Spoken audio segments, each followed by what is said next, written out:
right. Just listening to some Freddie King early in the morning. All right, so this is gonna be new. I'm not sure if I'm gonna do many vintage speaker reviews, but I've decided to do it in this case. I've got my Kenwood KA6000. I thought there might have been some popping that I heard when I was running it a while ago, but the cassette deck that I was using, I think, was making the popping noise. So this is just kind of running out here in the garage while I have these speakers out here just to see if it'll start popping. But anyway, these are the Scott S-12 speakers. The specs were flashed up on the screen. I think I could find some. These are late 60s vintage Scott speakers, beautiful cabinets, 15-inch woofers, smaller mid and tweets, right? So, and there was a video series on this where I kind of took these from rough-ish condition, should be released before this video, rough-ish condition to better condition, let's call it that.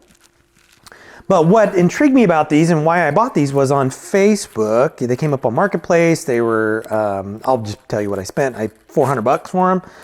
They have 15-inch woofers, so I thought, those look kind of interesting for late 60s speakers. Right, so we've got 15-inch woofers. We've got a pretty small mid and a pretty small tweet, right?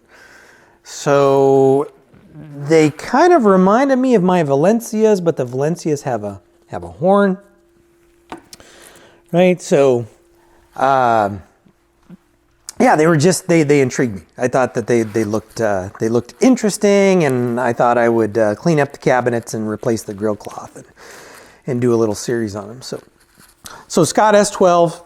I think, 50 watts per channel. If not, I'll flash up whatever it is. 50 watts per channel. 50 watts. They're rated for 50 watts. Pretty nice.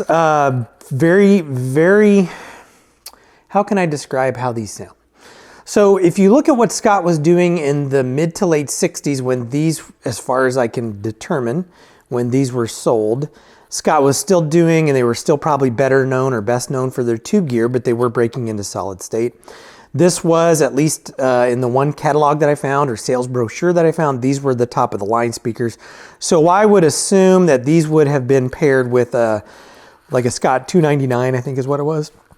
Whatever their tube amplifier was at the time.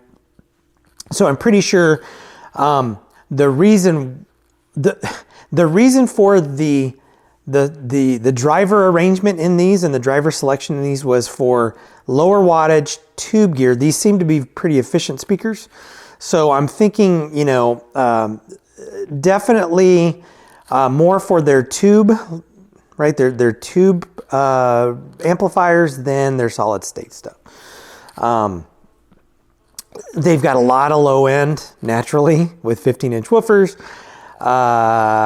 It pairs just beautifully with this cap coupled Kenwood. My Macintosh 1500 is kind of down for the count. I may grab the Pioneer SX34B. I think it's still at 402 vinyl. I might grab that, bring it home just to plug it in and see how it sounds with these. Yeah, so anyway, 50 watts, lots of low end, not a lot of, mid and high, but if you look at the driver selection, it makes sense. A 15-inch woofer and a pretty small mid and a pretty small tweet. Now, that comes down to crossover and all that stuff. And I don't know, I didn't even crack these open to look at the crossovers and see what's in there. If I do that, I'll flash a picture up, or maybe if I find an image on the internet or someone talking about it, I'll flash that up. I don't typically recap crossovers. I just kind of listen to the speaker. I'm not against it. I've done a couple, but I just don't do it to do it. Right. So interesting thing about these, and I'll flash an image up, and I'm gonna sneak into the frame here real quick and excuse the lounge clothes that I'm wearing, but there is a contour in the back. We have a high frequency level. We have increase, normal, and decrease. So right now, to balance the sound out, I've got it to increase so we get a good combination. I have no idea what song's coming up here. This is just my phone. Planes. Right. As far as I can tell, the drivers were made by, I've seen two different things. Now, again, I haven't cracked these open. I may do that, I don't know. But what I've found doing the research for the speakers, drivers were CTS and or Hepner. So Hepner may have made them and they were branded CTS.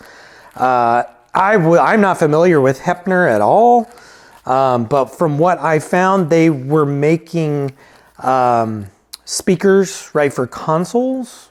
That's kind of what I found. So I'm just going to go with that. You know, and console speakers weren't the finest in the world. So, you know, you kind of get what you pay for with these.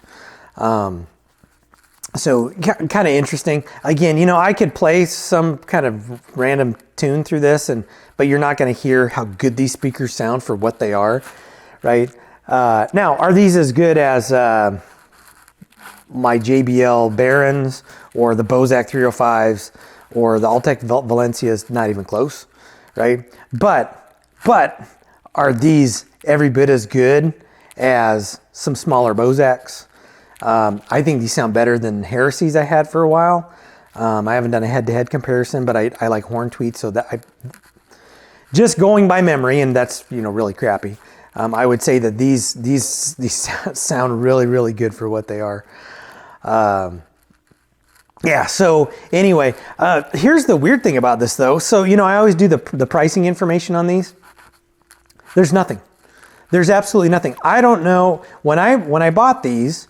Again, I paid $400. I probably overpaid, or maybe not. So I couldn't find any sales.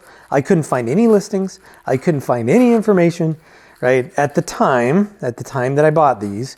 So I gambled with my $400, and I think I got some pretty good speakers for $400. You know, these are going to go to 402 vinyl eventually. I don't have a place for these. I may move them inside though, because typically what I do is, and there's Stella, she's coming to enjoy the speakers. I don't know where Dixie is. She's in there sleeping somewhere.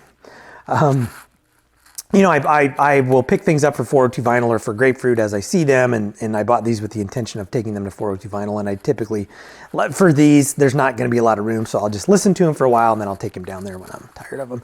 But anyway, you know, price on these, I'm just completely pulling this right out of my you-know-what, just based upon what I paid for these, what I have seen with similar speakers of this quality. Like the cabinets they're really nice cabinets. These aren't super heavy speakers, but they're of a decent weight. I mean, the build quality of the woodwork is pretty good. You know, okay, so what would I price these at? If these cabinets were in perfect condition, and the finish was in perfect condition, and it had the original grill cloth, and everything was just perfect on these, like they walked out of the late 60s, I could see probably $600, $700, maybe, right? Maybe $700.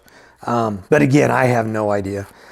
You know, these in this condition, I would probably mark them down at 402 vinyl for $550, right? And then Mike, the owner, would sell them for whatever he, you know, thinks they're worth. I might mark them $600. It just kind of depends. But that would be that would be the absolute top end for these. You know, so in the condition that I bought these, $400 I think was a good price, right? Because all of the drivers were intact, and I didn't have to deal with foam, and there's no crackles, there's no weird noises. I think every bit of $400, these were absolutely worth that. And then to get these, if these were really beat to snot, cabinets trashed, veneer missing, speaker grill's gone or something like that, you know, you're looking at maybe $150, $200. You know, they might be good garage speakers where you could, you know, get kind of crazy with them. But I wouldn't go too nuts with them because, you know, they're 50-watt speakers, right? But man, they sound really good. I mean, there's some Eric Clapton. I don't know. I mean, that's just, they're really good speakers. They're really good speakers. Definitely sleepers. I wouldn't, if you come across some Scott speakers, now I cannot vouch for the other speakers. So I kind of glanced over the other speakers they were selling at the time. And I'm just going by memory here because I didn't look at the sales brochure, but they had the S-12 and they may have had an S-14, which was actually a smaller, I think it was a crappier speaker. And then I think they may have had like 11s or 10s or 9s or 7s, whatever the image showed. But in Scott, you know, they're not known for their speakers, but these are really, really, really, really, really nice speakers. So if you see some S-12s come up, and most people don't even know that they're S-12, right? I had to look and search, and I finally found that image where I could get the model number for these. They're not stamped anywhere. There's no, I'm sure if I cracked it open, looked at the caps, I could find the date on them. But, you know, I'm guessing these are 67, 68, you know, 66, 69, something like that. And again, I have the video where that talks about what I did to these. Definitely in better shape than they were when I bought them. Sorry, my OCD would not allow that to be there.